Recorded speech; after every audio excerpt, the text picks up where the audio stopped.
Pour ces quelques mots d'introduction.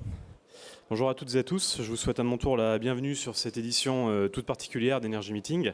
Vous l'aurez compris puisque donc la journée d'efficacité énergétique et environnementale du bâtiment souffle sa 10e bougie cette année.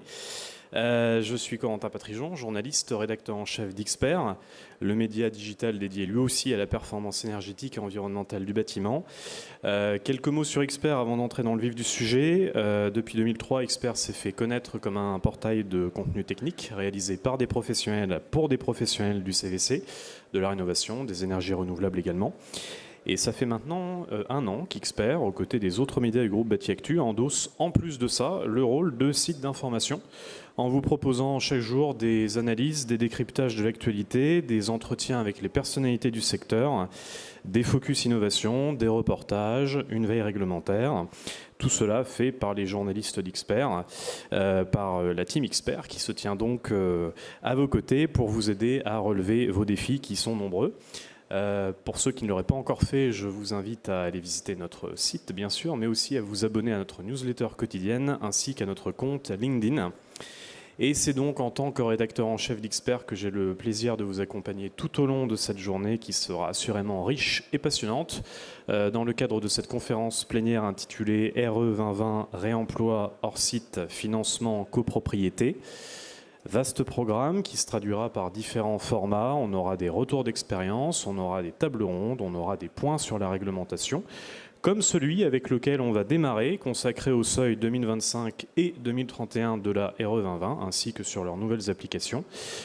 Pour nous en parler, j'ai le plaisir d'accueillir Nathalie Chang, directrice associée du BET Tribu Énergie, Thomas Zuelgaret, adjoint au sous-directeur de la qualité et du développement durable, dans la construction donc de la direction de l'habitat, de l'urbanisme et des paysages, la DHUP, et de la direction générale de l'aménagement, du logement et de la nature, la DGALN, pour les ministères, je vais jusqu'au bout, pour les ministères des territoires, de l'écologie et du logement. Bonjour à tous les deux et vous avez la parole. Bonjour à tous, donc Thomas Zuelgaret, effectivement je suis adjoint au sous-directeur de la qualité et du développement durable dans la construction au ministère de la Ville et du Logement. Et je vais intervenir avec Nathalie Chang, directrice de Tribu Énergie, sur la réglementation environnementale des constructions neuves, la RE 2020. Donc on va faire un rapide rappel de où on en est de cette réglementation et puis surtout on évoquera les évolutions en cours ou à venir courant 2026 pour les constructions neuves.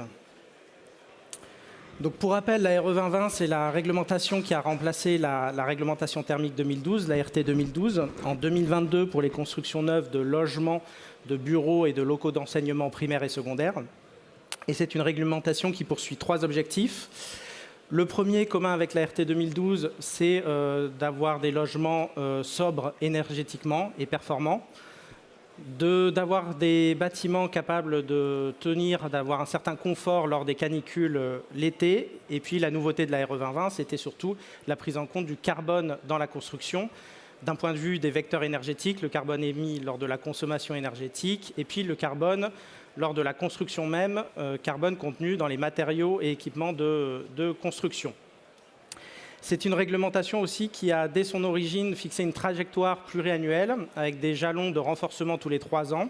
Donc 2022, entrée en vigueur. Premier jalon au 1er janvier 2025, donc on a passé l'année dernière. Prochain jalon en 2028 et un dernier jalon en 2031. Comme vous le voyez là sur la frise de droite, il y a eu déjà un certain nombre d'évolutions de cette réglementation. En particulier en 2024, avant le passage du jalon 2025, le ministère a souhaité faire un retour d'expérience avec la filière de la construction sur ce jalon 2025 à venir, ce qui a conduit à prendre un décret adaptant certaines exigences pour certaines typologies pour lesquelles les seuils étaient particulièrement durs à atteindre, juste avant l'entrée en vigueur donc, du jalon 2025. Et aujourd'hui, en 2026, 2 évolutions majeures dont on va parler aujourd'hui. D'une part, l'extension de la RE 2020 à de nouvelles typologies de bâtiments tertiaires et d'autre part, les suites données au rapport Rivaton de l'année dernière. Donc, pour rappel rapidement, la RE 2020, c'est une réglementation qui fixe des exigences de résultats sur la base de 6 indicateurs. Des indicateurs qui étaient déjà connus en RT 2012, le besoin bioclimatique de la construction, la consommation d'énergie primaire, et des nouveaux indicateurs sur la consommation d'énergie primaire non renouvelable et surtout sur les aspects carbone avec l'IC énergie, donc l'impact carbone de la consommation énergétique du bâtiment, et lycée construction, l'impact carbone des matériaux et équipements de construction. Et puis on a l'indicateur confort d'été, donc le degré heure, qui qualifie le nombre d'heures dans l'année où le bâtiment est inconfortable face aux canicules prévisibles. Donc pour rappel, comme je l'ai dit, c'est une réglementation qui a des trajectoires de renforcement tous les 3 ans. Je vous ai mis ici, pour le cas des logements, l'impact des différents jalons. Ce qu'il faut retenir globalement, c'est qu'en dehors des impacts carbone, il n'y a pas d'évolution sur les autres indicateurs au fil du temps. Sur l'indicateur IC Énergie, donc impact carbone des consommations énergétiques, il y avait une évolution majeure qui a eu lieu au 1er janvier 2025, qui était pour les logements collectifs, avec l'impossibilité désormais, lors de construction de logements collectifs, d'utiliser des vecteurs uniquement fossiles. C'était déjà le cas pour les maisons individuelles dès l'introduction de la réglementation en 2022. Et donc les prochaines échéances concernent plutôt lycée construction, donc l'indicateur carbone des matériaux et équipements de construction, avec des renforcements. Il y a eu un renforcement d'environ 15% en 2025, un renforcement prévu de 10% en 2028 et un nouveau renforcement de 15% en 2031. Pour donner un ordre d'idée de la réglementation et de la manière dont elle a conçu, en 2022, le premier jalon, l'objectif, c'est plutôt de construire selon les meilleures techniques existantes, sans changer les conceptions existantes, mais en les optimisant. 2025, on commence à devoir aller chercher des produits quand même plutôt plus bas carbone, utiliser des fiches de déclaration environnementale des produits. 2028, pour passer les seuils 2028, on estime que là, il va falloir commencer réellement à réfléchir à la conception même du bâtiment et à employer des matériaux soit biosourcés, soit des matériaux bas carbone, carbone bas carbone, de même pour l'acier. Et 2031 est un seuil où on va le suivre intensément pour voir la manière dont on peut l'atteindre, puisque là, pour le coup, ce sont des changements un peu plus profonds en termes de construction, avec l'obligation d'aller vers quasiment du biosourcé, en tout cas aux techniques connues aujourd'hui. En élément de contexte aussi, un autre élément qui va venir impacter la RE 2020, c'est la DPEB, donc c'est la directive sur la performance énergétique des bâtiments, qui a été révisée en 2024 et qui doit être transposée cette année, et qui a 2 mesures un peu nouvelles sur la RE 2020. Donc la plupart de la disposition, enfin de la directive, c'est inscrit dans ce que faisait la France déjà avec la RE 2020. Donc peu de changements, mais quand même 2. Le premier, c'est que la directive demande qu'il y ait un seuil en consommation d'énergie et en carbone de la construction sur l'ensemble des constructions neuves. Ce qui n'est pas le cas aujourd'hui de la RE 2020, puisqu'elle concerne, comme on l'a dit, uniquement logements, bureaux et locaux d'enseignement. Et le deuxième point qui n'est pas aujourd'hui compris dans la RE 2020, c'est l'interdiction d'utiliser des vecteurs énergétiques qui consomment des carburants fossiles sur site, typiquement une chaudière gaz par exemple, à partir de 2030 pour toutes les constructions de bâtiments et 2028 pour les bâtiments publics. Ce n'est pas le cas aujourd'hui avec la RE 2020, puisque la RE 2020 permet des systèmes énergétiques mixtes, utilisant typiquement un appoint gaz sur un vecteur type pompe à chaleur. Donc là, c'est une diapositive juste pour rappeler que depuis 2024, les équipes de la DHUP, en lien avec le CSTB, ont mis en ligne un observatoire de la RE 2020 qui permet de suivre un peu l'évolution des constructions sous la RE 2020 sur la base des déclarations de permis de construire et de déclarations d'achèvement des travaux. Donc là, je vous ai mis 3 exemples de visuels sur la question de l'impact carbone des constructions, puisque comme je l'ai dit, les évolutions à venir sont sur cet indicateur-là majoritairement. Et donc on voit que sur le stock depuis 2022, donc ça c'est tous les bâtiments construits en RE 2020 depuis 2022, on voit que 44% des opérations de logement collectif et 31% des maisons individuelles respectent le seuil 2025. Donc un certain nombre avaient anticipé le seuil 2025. Et 17% des logements collectifs et 10% des maisons individuelles respectent déjà le seuil 2028. On sait que dans la commande publique, beaucoup de bâtiments ont déjà testé les futurs seuils de la RE 2020. Et puis à droite, vous avez le taux de carbone contenu dans les équipements et matériaux des constructions neuves, pour les bâtiments collectifs en orange et pour les maisons individuelles en bleu. Et on voit une diminution au fil des ans avec en 2025, donc le nouveau jalon 2025, on voit un impact assez fort, puisque les logements collectifs ont baissé de 18% en un an à peu près, leur contenu carbone. Et pour les maisons individuelles, ça se voit un peu moins puisque l'échelle écrase un peu les choses, mais il y a quand même 15% de gains par rapport à 2024. Si je peux me permettre, Thomas, juste avant de passer aux nouveaux usages, le sujet effectivement de la RE 2020 et des seuils. Aujourd'hui, on est en plein effectivement dans le seuil 2025, mais on nous demande quotidiennement, est-ce qu'on peut aller finalement d'ores et déjà vers 2028 ? Donc ça, je pense qu'on peut le dire. Aujourd'hui, on sait faire avec des techniques éprouvées, avec justement, on bénéficie des industriels qui ont publié beaucoup de FDES, de PEP. Pour ça, c'est absolument magique ce qui s'est passé avec un nombre de données environnementales qui est très importante. On a des industriels qui ont beaucoup travaillé aussi sur leurs process, sur la décarbonation de leurs industries. Mais aujourd'hui, c'est vrai que concrètement, on a des projets qui ont du mal à sortir de terre, avec des surcoûts très importants.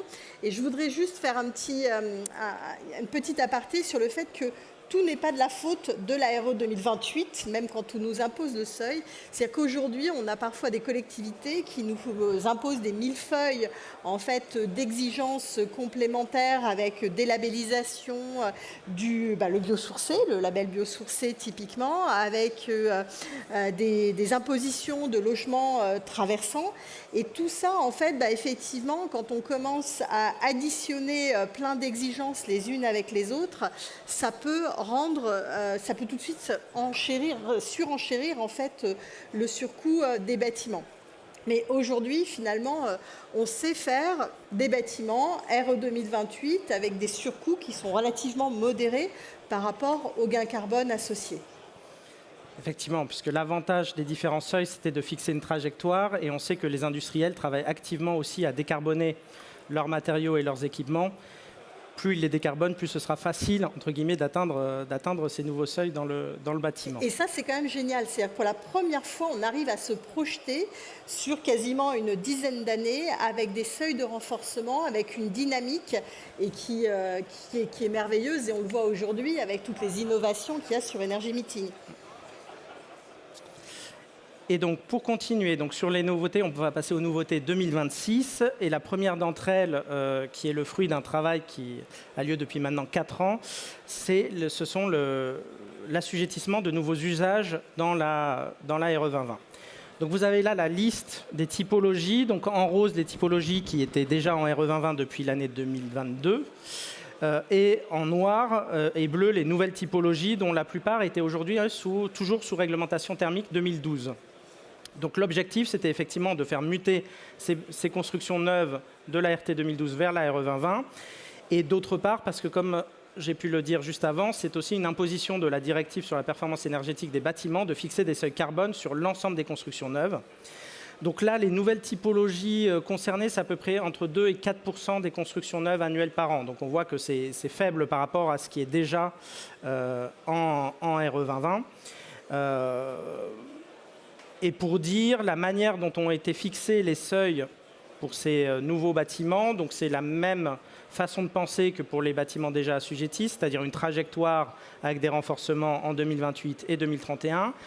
Un premier jalon qui est juste de sélectionner ce qui se fait entre guillemets un peu de mieux, les bons élèves en termes de construction, donc de faire avec des méthodes constructives existantes et des matériaux existants, et puis à compter de 2028, commencer à orienter la construction vers la recherche, enfin l'incorporation plutôt de matériaux et d'équipements bas carbone.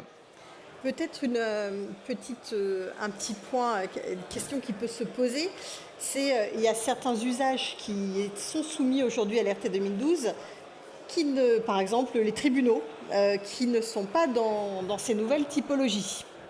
Donc la question qui est souvent posée, c'est est-ce qu'on continue à appliquer la RT 2012 ou est-ce qu'effectivement le texte est complètement abrogé en attente de nouveaux seuils? Alors effectivement, il reste surtout une typologie en RT 2012, les tribunaux et palais de justice. Puisque vous avez la liste là, il reste un certain nombre de typologies qui aujourd'hui ne sont pas assujetties à la RE 2020. Donc tribunaux, palais de justice qui sont RT 2012, mais les autres qui sont même sans réglementation aujourd'hui. Et comme on l'a dit, la directive sur la performance énergétique va obliger de fixer au moins un seuil carbone et un seuil en consommation d'énergie primaire sur ces bâtiments-là d'ici 2030. Donc de notre côté, côté DHUP, on commence à lancer des travaux sur ces typologies-là. Est-ce qu'il faut étendre la RE 2020 à ces typologies-là? Est-ce qu'il faut proposer autre chose, des exigences adaptées, des exigences de moyens sur ces typologies-là? Voilà, c'est l'objet de discussions en cours et qui vont être menées avec la filière pour être en conformité avec le droit européen d'ici 2030. Mais c'est encore un sujet. Comme je l'ai dit, avec les catégories précédentes qui intègrent la RE 2020, on est à plus de 99% des constructions neuves qui seront sous RE 2020. Là, on reste vraiment sur ce qui reste et qui est relativement faible en volume.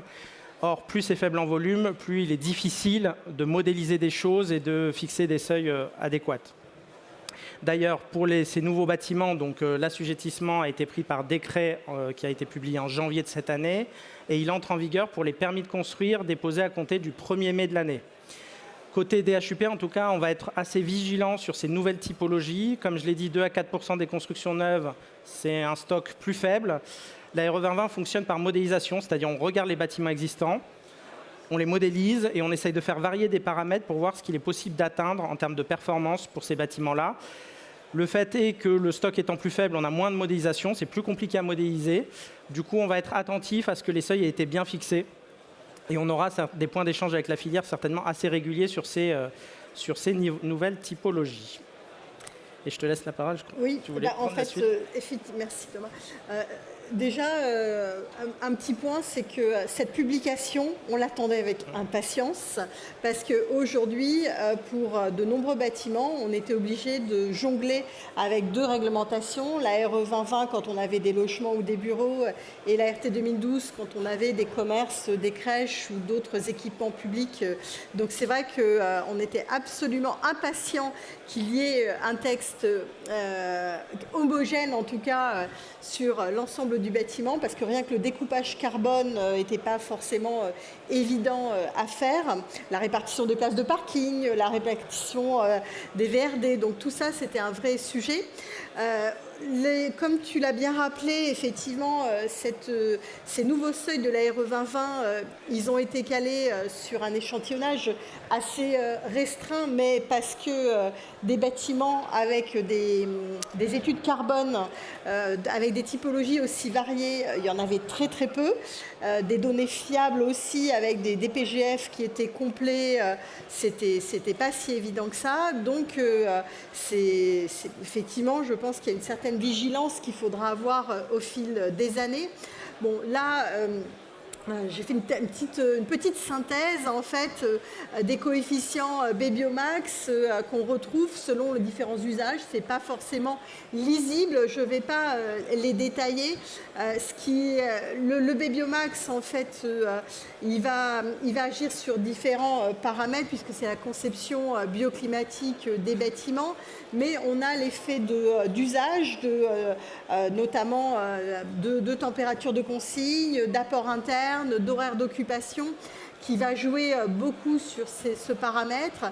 On va retrouver effectivement ces variations sur les coefficients CEP, CEPNR. Et ce que je voulais surtout montrer, c'est on retrouve, comme pour finalement les logements et les bureaux, le renforcement entre... là, en fait, on est calé sur des seuils 2025 pour tout ce qui arrive en 2026, mais il y a également un renforcement qui est prévu en 2028, notamment pour tous les sujets de réseaux de chaleur urbains, où aujourd'hui, on a encore un petit peu de travail à faire sur le sujet du verdissement, avec d'ailleurs un petit appel sur... il existe une procédure qui s'appelle le titre 5 réseau de chaleur, pour les réseaux de chaleur qui sont en train de se verdir et qui doivent absolument donc être mis en place pour pouvoir anticiper justement les contenus carbone et les pourcentages d'ENR afin de pouvoir anticiper le respect des seuils de la RE 2028. Et également la poursuite avec le IC, alors il y a le DH Max, mais là le tableau est illisible, et le IC Construction Max, qui est quand même, là aussi, on avait un calendrier en 4 temps. Aujourd'hui, vu la publication un petit peu tardive pour ces nouveaux usages, on a ce calendrier qui est renforcé en 3 temps, mais on retrouve finalement exactement la même tendance avec un niveau 2031 qui va être extrêmement ambitieux. Donc ambitieux, qui va nécessiter finalement beaucoup d'efforts côté industriel en matière de décarbonation, mais également un changement des modes opératoires de conception avec sans doute plus de frugalité, de repenser cette approche de concevoir des bâtiments, et aussi une part très importante qui a été allouée au sujet du réemploi, qui sera d'ailleurs développé dans l'exposé suivant. Et ça, c'est effectivement très important, c'est-à-dire qu'on arrivera, ce seuil 2031, autant le seuil 2028, aujourd'hui on est assez confiant, à part sur certaines typologies qui peuvent poser problème, autant aujourd'hui le seuil 2031, on a beaucoup de mal à le respecter. Donc là, il y aura une petite question, soit de clause de revoyure, soit effectivement de changement de paradigme. Un petit clin d'œil sur effectivement Sinov, qui est le syndicat de l'ingénierie, a fait une analyse très détaillée de tous ces textes, de tous ces seuils. Bien sûr, salue tout le travail qui a pu être réalisé, cette publication. Donc là, je viens faire une intervention un petit peu complémentaire à celle de Thomas, avec quelques points importants, ce qui est aujourd'hui, il y a un petit peu une déception du fait que autant pour le DPE, pour les audits énergétiques, on demande un niveau d'expertise aux personnes qui réalisent les études, les missions très importantes. Autant aujourd'hui, n'importe qui peut faire une étude RE 2020, RE 2025. Et ça nous semble important vu les objectifs de renforcement qu'on impose une qualification sur les acteurs de l'ingénierie qui réalisent ces études. La clause de revoyure, tu en as parlé, ça nous semble aussi important parce que je pense que c'est important de rappeler qu'il y a eu beaucoup d'usages, il y a eu plus d'une dizaine d'usages qui ont été modélisés dans le cadre du GTM2, mais chacun avec parfois 2-3 bâtiments en échantillonnage, et que finalement on peut avoir des mauvaises surprises avec certaines typologies, que tout n'a sûrement pas été anticipé. Aussi, effectivement, le petit sujet, tu en parleras un petit peu tout à l'heure, lié à la remarque de Robin Rivaton sur la norme A2, puisqu'on a ce changement de norme qui remet un petit peu en question les seuils carbone qui ont été calés. Tu parlais aussi du sujet de l'Europe qui nous impose de passer en 100% PAC. Et là, je pense qu'il y a une grande inquiétude de l'ensemble de la profession sur ce sujet-là, parce qu'il y a des cas de figure où c'est pas possible, en fait, si on construit des hôtels en haute montagne, faire du 100% PAC, ça va être très très compliqué. Et puis aussi, en milieu urbain, ça nécessite beaucoup d'unités extérieures avec les protections patrimoniales. Donc c'est vrai que le côté hybride est un vecteur qui nous est cher, en tout cas en tant qu'ingénieur, de pouvoir justement trouver le bon équilibre carbone dans tous les sens du terme, aussi bien énergie d'ailleurs qu'en termes de matériaux. Des petites alertes aussi sur le B-bio qui, dans les configurations tertiaires, comme tu le disais, finalement c'est une petite part du parc, mais c'est une part du parc qui est complètement atypique, puisqu'on se retrouve aussi avec des gros enjeux au niveau de l'éclairage. Et c'est pour ça que je disais tout à l'heure, peut-être des conceptions qu'il va falloir faire autrement, réfléchir autrement, où l'éclairage sera peut-être plus important que les niveaux d'isolation au sein des bâtiments, donc des conceptions bioclimatiques plus diversifiées. Et puis effectivement, ce coefficient IC construction qu'on va tester au fil des années avec ces nouvelles typologies. Donc, bon, ça, je ne vais pas aller plus loin puisqu'il nous reste très peu de temps. Donc, je te laisse la parole sur le décret Rivaton. Ça marche. Et effectivement, comme tu l'as dit, même s'il n'y a pas de clause de revoyure en dur inscrite dans le droit, puisque ça ne se fait pas en droit français, mais on est en contact régulier avec la filière pour effectivement s'assurer que les seuils sont bien quand même atteignables, le but étant d'optimiser la performance des constructions et ne pas d'empêcher la construction neuve. Et donc, autre nouveauté qui est en cours de discussion, ce sont les suites à la mission confiée à Robin Rivaton l'année dernière par la ministre Valérie Létard, qui lui a confié une mission pour évaluer l'impact des jalons 2028 et 2031 de la RE 2020 et estimer leur atteignabilité avec une soutenabilité financière suffisante. Le rapport a été remis en juin et publié en juillet de l'année dernière. Il a donné lieu à une consultation de la filière au courant de l'été de l'année dernière. Ce qu'on peut dire, c'est que le rapport, globalement, déjà ne remet pas en cause la RE 2020. On considère que c'est une avancée. Que le fait d'avoir fixé des trajectoires à l'avance est quand même plutôt apprécié de la filière et que la filière s'est saisie du sujet. Néanmoins, il a fait un certain nombre de recommandations pour ajuster la réglementation et garantir son efficacité. Donc il y a un certain nombre de recommandations. La DHUP et le ministère de la Ville et du Logement, pour l'instant, ont proposé un premier jeu de conclusion, enfin de suite donnée à ces recommandations dans un projet de décret qui est actuellement soumis à la concertation des acteurs pour une entrée en vigueur prévue plutôt à la mi-2026, donc à l'été 2026.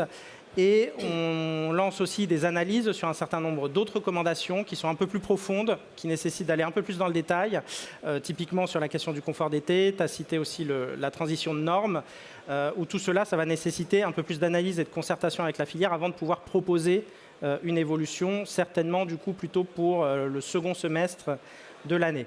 Mais là, on va rentrer donc dans les spécificités du premier projet de décret qui est soumis à la concertation avec 4 évolutions. Donc la première, une des recommandations du rapport de Robin Rivaton était de dire qu'il ne faut pas mettre les maîtres d'ouvrage en situation de devoir arbitrer entre la qualité d'usage des logements et l'atteinte des seuils carbone. Et il citait plus particulièrement les espaces extérieurs et la hauteur sous plafond. Donc ce qu'on vient faire avec ce projet de décret, c'est proposer que pour les surfaces extérieures, si ces surfaces extérieures représentent plus de 15% de la construction neuve, et ben dans ce cas-là, on ne compte plus le carbone au-delà de ces 15%. Ainsi, il est plus facile d'atteindre le seuil IC Construction, y compris avec des grands espaces extérieurs. Deuxièmement, sur la hauteur sous plafond, on a la même chose. Aujourd'hui, une hauteur sous plafond classique en logement est autour de 2,5 mètres. Le décret propose que tout ce qui est au-dessus de 2,5 mètres n'est plus comptabilisé tant en poids carbone qu'en consommation énergétique pour chauffer le volume supplémentaire.